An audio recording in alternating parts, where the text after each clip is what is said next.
Lore Together is proud to be part of the Boss Rush Games Network. Feel free to find out more at bossrushgames.com/network.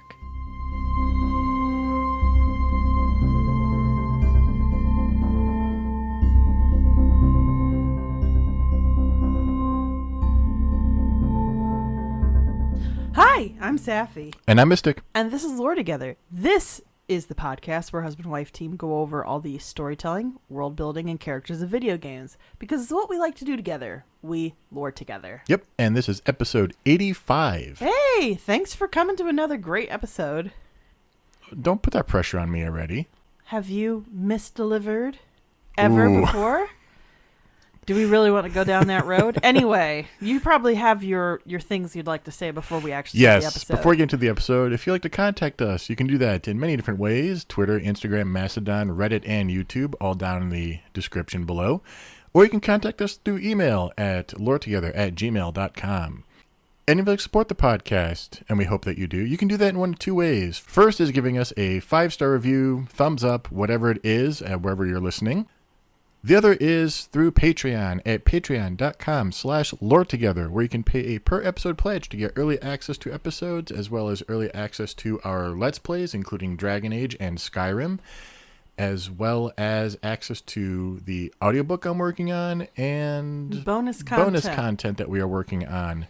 Did I miss anything? I don't think so. I think you got it all. We just ask that if you're able to review, we hope we earn the 5 stars. Other than that, once again, Mystic is going to baffle me with some lore that I am not ready for. And believe me, after the work today I had, which essentially melted my brain in ways that haven't happened since college, I'm not ready, guys. No, you're not. This will melt your brain even more. I showed Mystic the page of notes I took for this project I'm working on, and he just proceeded to recoil in horror as if he was a vampire being shown a crucifix or a vial of garlic. Okay, so I think based on our actual individual episodes, people can tell that you are the more academic of the two of us. That's very true. You approach your episodes more like essays. Mine is just, let me tell you stuff. That's cool.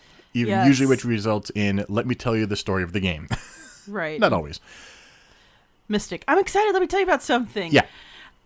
Safi. Here's my theory on this one part of the universe. In this essay, I will. I have not seen notes like what Safi took for work today ever in my note-taking history. Not even when I was in college did I take notes this style. If you want to ask me questions about my specifics about notebooks and how much I can get into that, join us on our live stream on Thursdays and just start asking them in the chat. I have opinions about notebooks and electronic notebooks and e-paper. I have opinions. But Mystic, it's your time to shine with the research you did. So I'm not going to make you try to guess this game. Actually, maybe a little bit. Okay. We are going back to the LucasArts library. Secrets of Monkey Island? No. All right, I had to say it. I had to ask. Is that your only guess? Do you even know any other LucasArts games? I do know other LucasArts games, but they don't come to mind easily. This is a single one. It is not part of a series. Okay. Please, is it the starfighting game with Mark Hamill? I don't believe that's LucasArts. I was only hoping.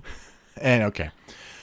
So, surprisingly, we're not super far removed from the last time we touched on LucasArts itself. The Sam and Max game in the 90s was LucasArts. Originally, but now it's somebody else, right? Well, now it's Skunk Ape. Mm-hmm. Before then it was Telltale. The ones we covered were technically both because Skunk Ape just remakes Telltale games. So somebody's got to do it. Yeah. The last time before that we did anything purely LucasArts was The Dig. Way back in episode 7. Which is also a one-off and really bizarre. This will be no different. Okay. We are doing Loom. Loom. When did that come out? Loom was originally published in 1990 for DOS on floppy disk with EGA graphics and was later ported to the Amiga, Atari ST, Macintosh, and TurboGrafx 16 systems. These are kind of like a who's that of... Green and black? That level of DOS? Was it green and black or was it We'll get there. Okay. Yeah. Basically, these are kind of a who's that of gaming hardware. They all are, Macintosh obviously is a standout in that. TurboGrafx was good. They all are good, but they're not widely known. Yeah. Other than the Macintosh because Apple took off. I was so young, I didn't even know what I was missing out on in 1990. Yeah. So. All those are pretty much the same. EGA, if you are interested, was an early graphics adapter for a PC, so-called enhanced graphics adapter. We're talking 16 whole colors at 640 by 350. Wow. Look at the brightness. What is it? It's like that. Remember, now I'm going to date myself, the popsicle commercial for the layered popsicle. The color, Duke! The colors! We are old. All right.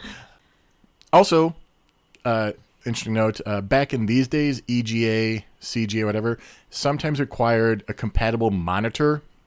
Right, because not everything was doing color yet. This is the arcane days of PC gaming. We're much, much more technical. You have to understand that, like, even when I was in grammar school, before we got whatever money gave us the fancy Macintoshes that Apple at the time was trying to get everybody addicted to, we got those, the Macs with, like, the very cool looking, like, colored plastic shells. Oh, the iMac? Yes, those iMacs. So before that, we were running those green and black screen DOS computers for a lot of our games that we'd play on the side, which included stuff like Oregon Trail, obviously. There were a couple other things too. Hey, I grew up on a TI-99, which was color, but, I played classics like Hunt the Wumpus. So. Oh my gosh. Anyway, unfortunately, I fell into the trap of listening to some purists. Oh no. And played this version of the game for my blind first hour. So I'm assuming that that's not what I'm going to be doing. No. Okay. Because Loom was re-released on CD-ROM for the FM Towns computer in 1991, which was a Japanese personal computer by Fujitsu. This version had enhanced VGA graphics. Okay. And a new digital soundtrack. There wasn't a lot of music in the one I was playing. Yeah, you have to understand it's like the little like 2 3 2 like doo, doo, doo. Like that's the most you would get. Kind of like it's computer speaker, MIDI at the best. Ringtones in the early aughts level. It included improved 256 color graphics, which from 16 to 256, big jump. Yeah. Dialogue and scenes remained unchanged from the previous version. In addition, it featured a digital audio soundtrack with alternate versions of tracks played and looped after the regular versions had finished. That's kind of a common thing these days, where you kind of have an opening and then it loops for certain parts until you get to the next stinger scene in a game. Right. Right. So there was one more version, and this is the one that's available on Steam and GOG and other places, as far as I am aware. Okay. And this one was released on CD-ROM for DOS in 1992. So, like, really rapidly, we have 3 versions. The technology was advancing that quickly that they were able to basically refine the look. It's like the look and feel of it more. It doesn't sound like the technical capabilities changed the gameplay much. Right. The graphics were largely continuation from those in the FM Towns version, but with minor improvements in some areas of the game. It also featured an entire re-recorded musical soundtrack and full voiceover. Oh. This was the first talkie Scum game. Scum was the engine that they were using. Interesting. So. Okay. However, this last version had largely revised and rewritten dialogue with the help of Orson Scott Card, who did not work on the original, a common misconception as he appeared in the thanks. Maybe he offered some minor feedback at the end of development, and he kind of said it amounted to, that's pretty cool. Well, back then, having him, and for those of you who may not be aware, Orson Scott Card is the author of Ender's Game, right? A sci-fi series that I felt like every guy that I knew in my nerdy circles in middle school ranted and raved about. He's written a lot of other crazy stuff too. My mom's even like read some of his stuff about like insectoid invasions and stuff. He's pretty creative when it comes to like big picture sci-fi with wars and that kind of stuff. I mean, he also wrote The Dig, so which we covered in episode 7. So. We did. It's been so long, I forgot that I probably said the same thing in there. I haven't even listened to the episode, so. But since then, I should say, I did listen to our Orson episode. Scott Card is rewriting the dialogue in this run. According to the designers, it's because they needed to cut down a lot of space. The single CD-ROM could only hold about 80 minutes of uncompressed audio. Okay. So, some features were cut from the FM Towns version.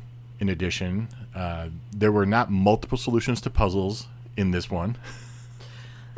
That's understandable, but also a little sad. Most of the close-ups during dialogue and some sections of cutscenes were also removed. Were they video or were they just pictures? You're talking also needing audio for those two and everything. Oh, okay.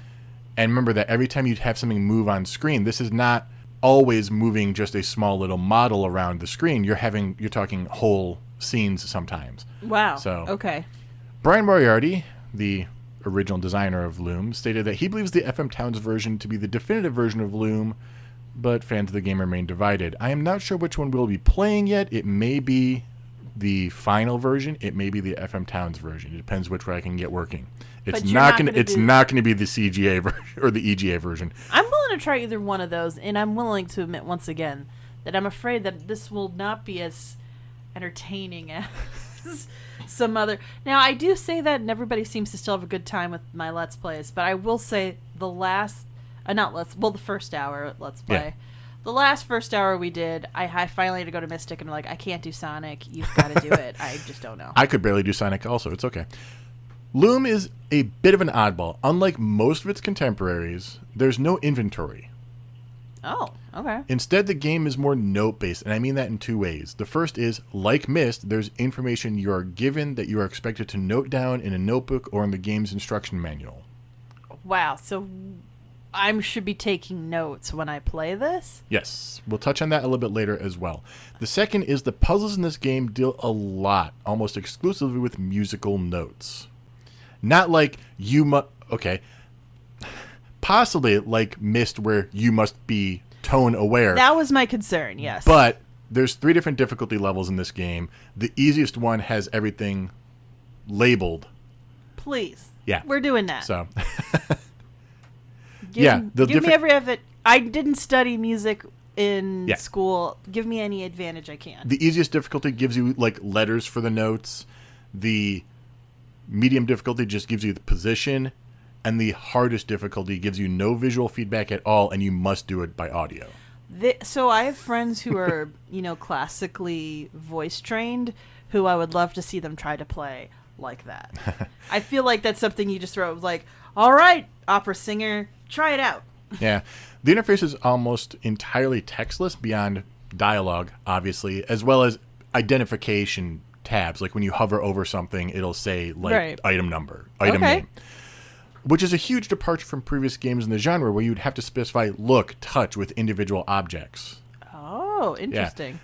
And I'm underselling this a bit because I don't have the nostalgia tied up in this game. I never played it back in the day.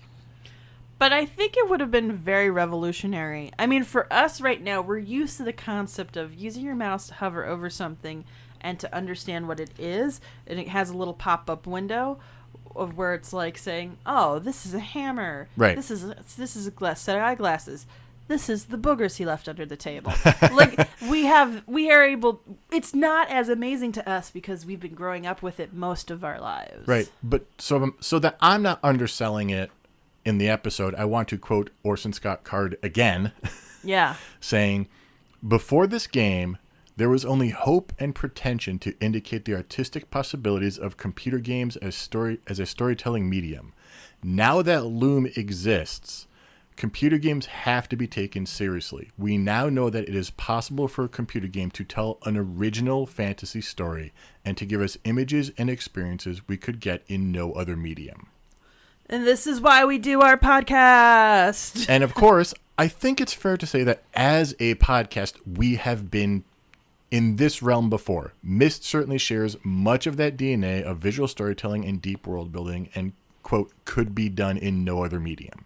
And a lot of the walking simulators that we love and we've covered happen kind of in that same regard. You couldn't do a book of Dear Esther. No, and I still think one of the best game story moments that we have ever seen was Lewis's story in What Remains of Edith Finch. Yes.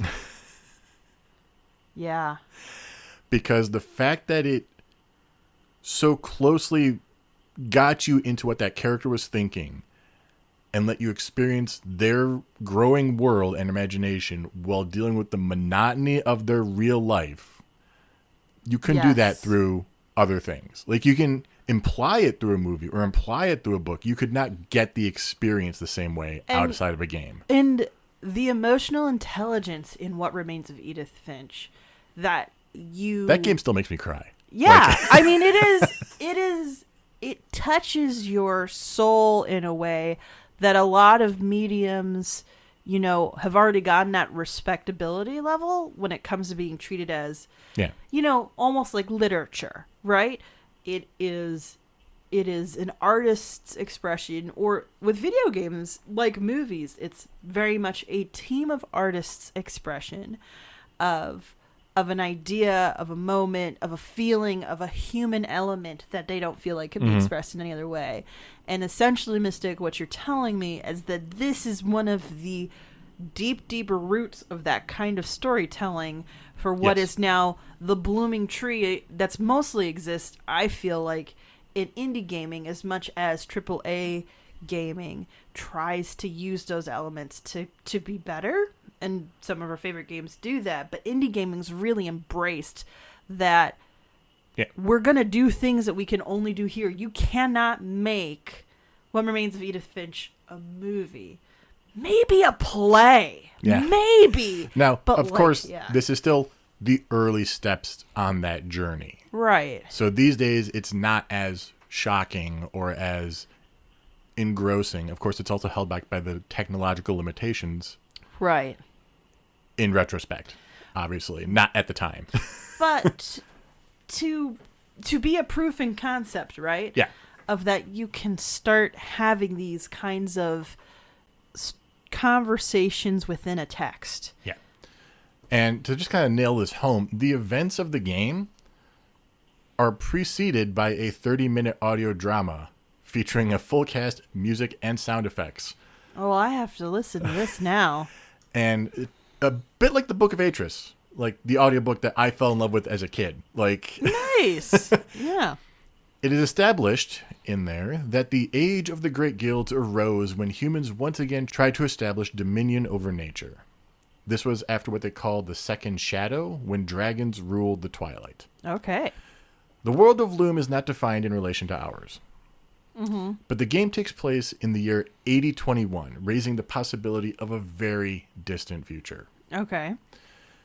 Of those great guilds, we know of 23. There's likely many more that we have never heard of. Okay. The ones we do here have run the gamut from the common fantasy tropes like blacksmiths, assassins, mages, vintners. Oh, vintners. The one that everybody's like, what's that? And you explain it, they're like, oh, that makes sense. Yeah. To the more unique and at least interesting, like psychotherapists, statisticians, umbrella openers, career politicians, and weavers. Umbrella openers. Yeah. So this is also back in the day. Remember, this is like coming out in 89, 90. Development is taking place during the early days. We still have Zork as a mainstay. We have, I think, King's Quest was around. So there's you have to have a little bit of humor still in, and it's just kind of a mark of the genre still at this point. It's not nearly as zany or goofy as Zork or anything. Yeah, it sounds a little more serious. Yeah. These guilds resulted when people banded together to form city-states of a common trade, devoted to the absolute control of knowledge, held together by stern traditions of pride and of fear. Okay. Guilds had complete control of their people, basically. The humble Guild of Weavers established themselves as masters of woven fabric, though they eventually transcended the limits of cloth to begin to weave subtle patterns of influence into the very fabric of reality. Okay, that's probably a little too powerful for anybody to have on their own. They were persecuted for these acts of witchcraft and eventually, just to be left alone, flat out purchased an island off the mainland. This is now, of course, suddenly reminded me of Deep Space Nine. The island, I thought this was interesting, is perpetually shrouded in mists. I was like, oh, it's like a callback to the future. Yes. Because once again, Atris can only write an island in the middle of an ocean or floating on its own. So they call the island Loom after the symbol of their guild. Okay. This will get annoying later. Of course it will. There's some other weirdness too. Like, eventually we do find out that, like, seeing under a weaver's hood will cause instant and painful death for the viewer. We don't know why. Or if we do know why, I don't know why, so please let me know. They actually die of shock because they are the only people who still wear Google glasses. Okay. Lady Signa Threadbare enters our story as a bereaved mother who begs the elders of the guild to use the power of the loom, a physical object, not the island, to end the suffering of the weavers. Their numbers are failing. In fact, they do not even allow marriage from outside the guild. Well, yeah, that's bad. Yeah. The elders, Atropos, Clothos, and Laches, who are named after Greek mythology's three fates, annoyingly enough, reprimand Signa, telling her that it is not their place to play gods. But you are when you're telling somebody who they can and can't procreate with. Signa, despite their warnings, secretly assumes control of the loom and plants one gray thread. She inadvertently draws an unforeseen infant out of the loom, Whoa. incurring the wrath of the elders. She surrenders the child to Dame Hetchel, the old serving woman, and accepts her fate. The elders cast the Transcendence draft upon her, transforming her into a swan and banishing her from the pattern. The pattern is kind of like reality. Oh, so she's banished from outside of this existence to be a swan? Kind of. Okay. When I was playing my blind first hour and I didn't have the audio, I didn't know there was an audio drama.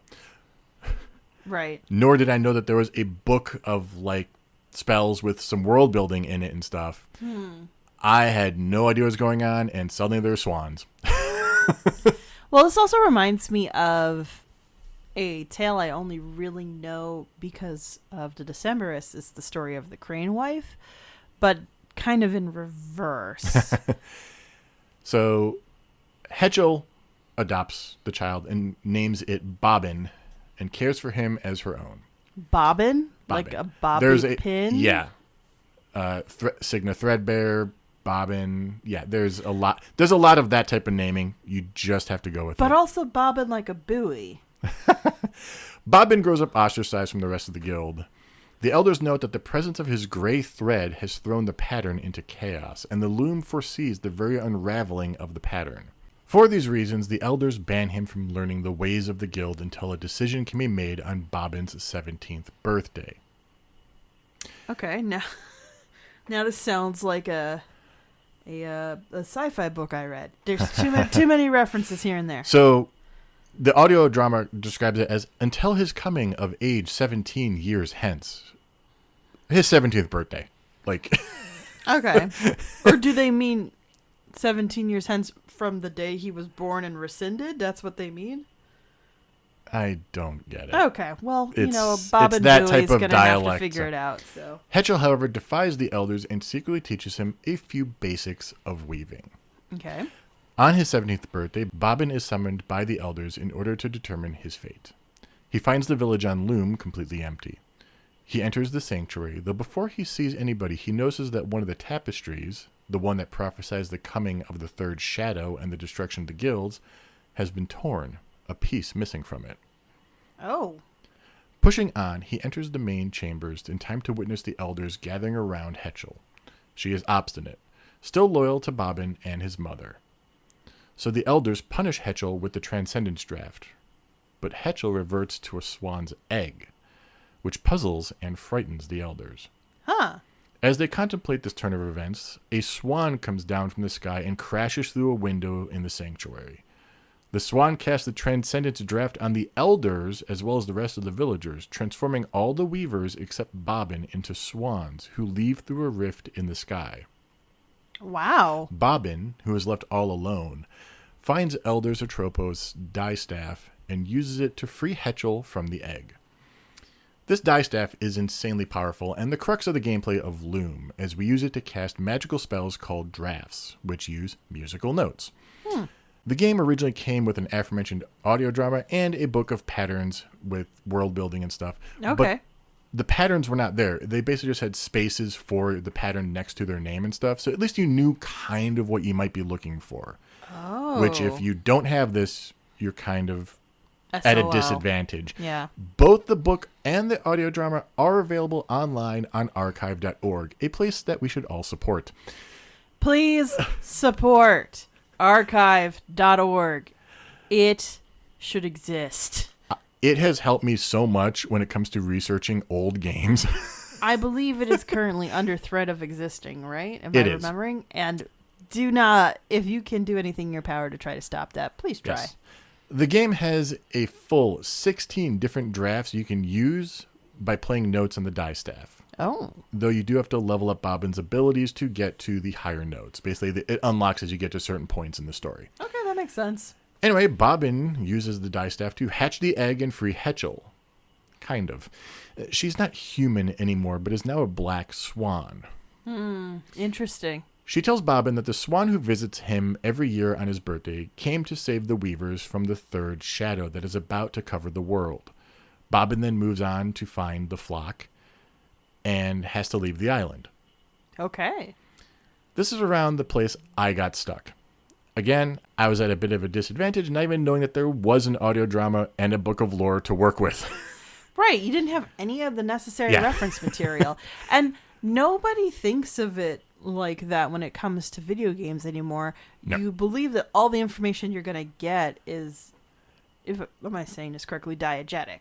Yeah. All the information is going to be inherently within the world and the gameplay. Well, maybe not diegetic, but it's all within the gameplay itself. Yeah, or, like, I think it took me a while to figure out how to even get a menu going. Right. So, The era of instruction manuals has been gone for the last Yeah. 15 plus years. We're lost now with this kind of stuff. one particular interesting thing is that the 16 different drafts are all we get, but not all the tools at our disposal, as playing a draft in reverse will have the opposite effect. Oh. For example, playing the draft of spinning backwards to a tornado will calm the winds. Rewind, rewind, rewind. On his way off the island, basically, I'm jumping around. We're going to do a lot of jumping forward, because otherwise we'll be talking about owls in holes, and I will get very annoyed. So, But owls naturally do live in holes. They yeah, also but do they that. don't usually make music that you have to figure out what it means. I don't know if they're squawking at you to get out or I bite you. That's kind of the same thing, right? On his way, once he gets to the mainland, he meets other guilds and has several adventures. Like when he runs across some shepherds who teach him invisibility.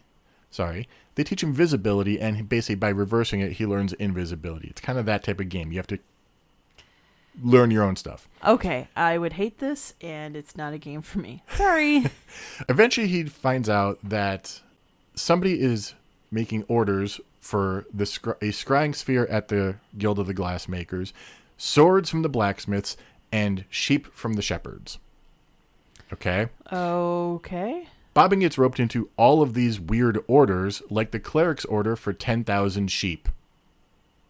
A cleric's order for 10,000 Yeah, the sheep? Order of Clerics have ordered the Guild of Clerics have ordered 10,000 sheep. Ah. The shepherds will deliver it, but according to Fleece Firmflanks, a kindly female shepherd, That is the wrongest of names. I'm Right? sorry.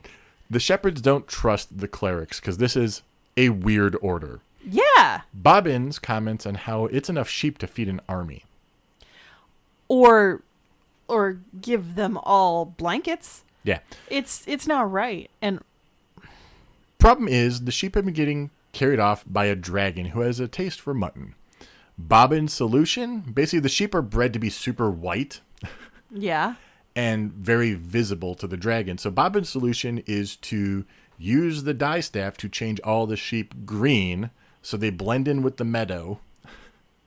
That's a pretty clever idea. I like Problem that. is, he is the only thing in the meadow that is not meadow at that point. So he gets picked up by the dragon. He does eventually manage to escape. We're not going to go into how, because I'm not going to spoil all the fun. Okay. The clerics also ask for 10,000 swords from the blacksmiths. Do you get a pattern here? So it sounds like they're going to be raising an army of some sort. Interesting, the one thing I don't know is, so we do get a scrying sphere, but specifically it has to be for 8 hours, is what they're asking. It's weird. I'm not even going to touch on it because I don't fully understand it myself, even having watched the game numerous times. Okay. All right.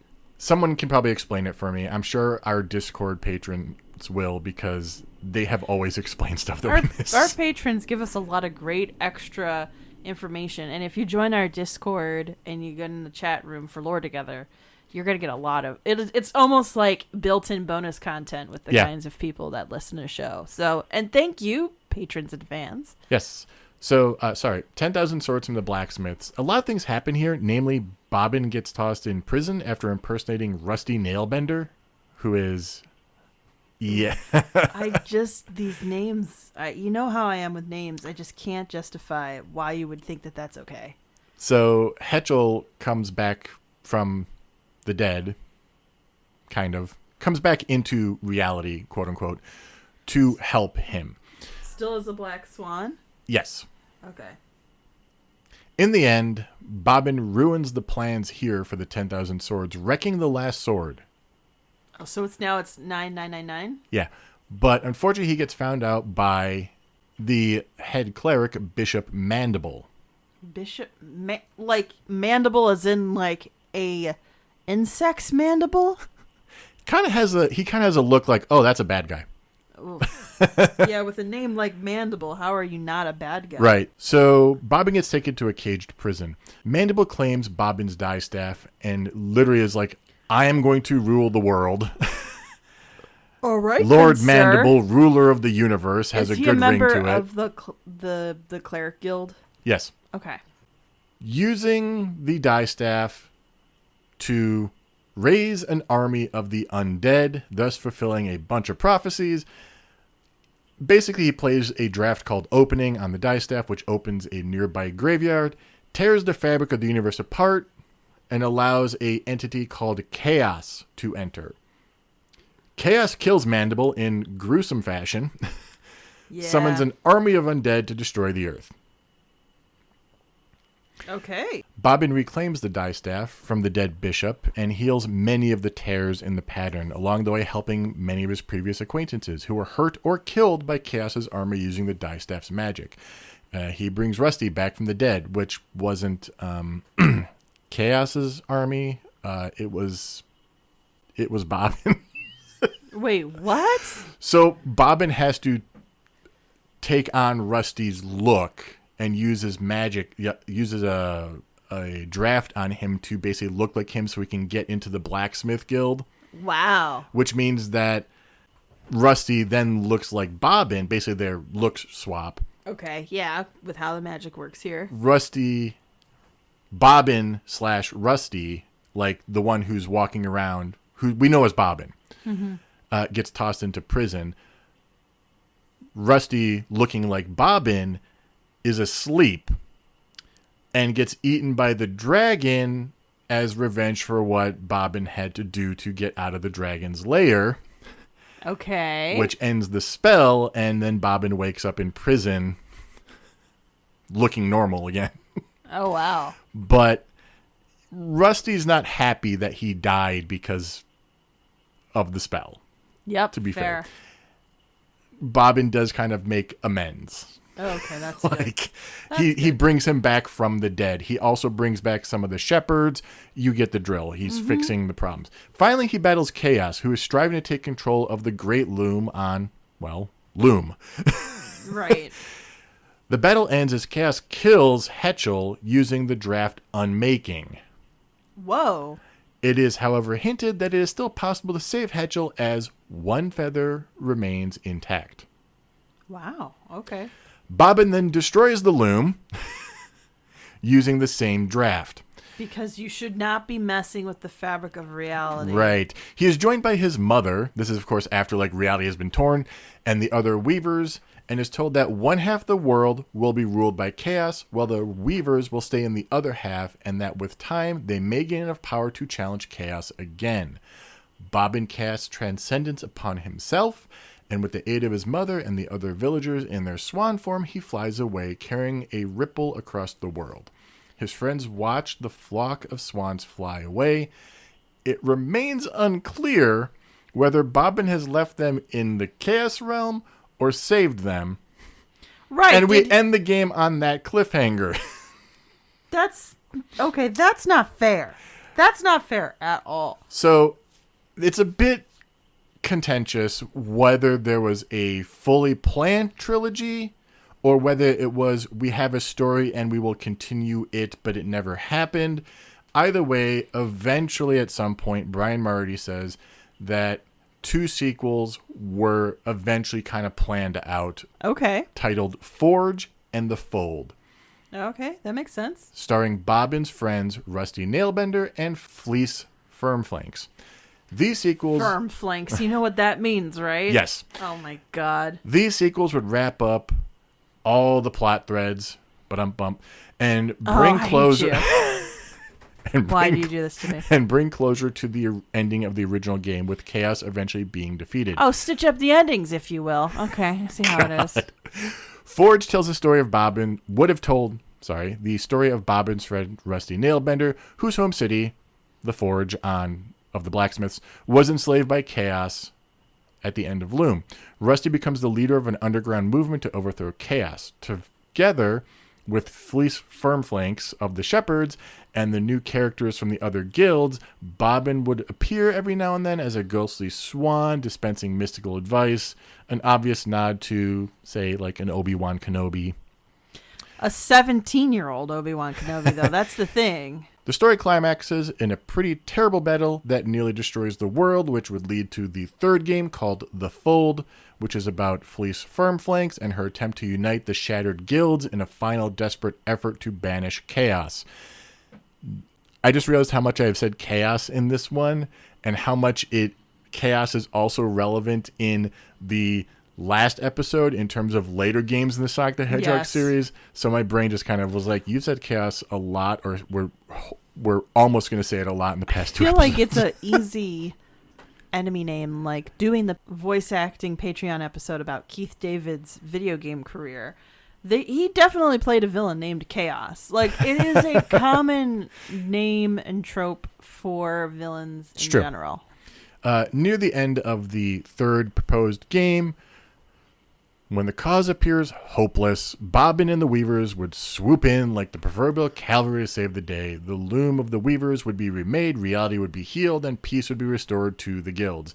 Now, none of these ever happened. There was a fan-made project in the works. I think there were 2 fan-made sequels in the works. Huh. One of which died out kind of early on. I think maybe 2003 was the last I saw of it online. The other one had posts up until about 2015, and then it fizzled out. There's still people going to the forums being like, Happy New Year, is anyone here? And there's like 3 people being like, I'm here. I check once in a while. That's too bad. For what it's worth, Brian Moriarty has said there are a couple people he would trust to do a sequel with. One of them was Telltale, who doesn't exist anymore. So, right. But yeah, that is Loom in very broad strokes, and probably missing some stuff that people will point out, I'm sure, because this game was hard to research. I imagine, yeah. I had to use the Wayback Machine, from the aforementioned archive.org. I had to translate a German website into English to try to follow it fully. And that's machine translation. So Yes. it's not a smooth translation there. Yeah. There's a lot of very small little very small plot synopsises, and that was going to be like a quarter of a page. And I was like, no, we need more than that. Right, exactly.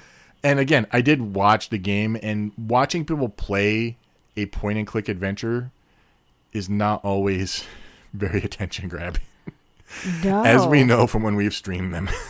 We have to be extra witty and clever on those episodes. And even Yes. then... It helps with a game like Sam and Max.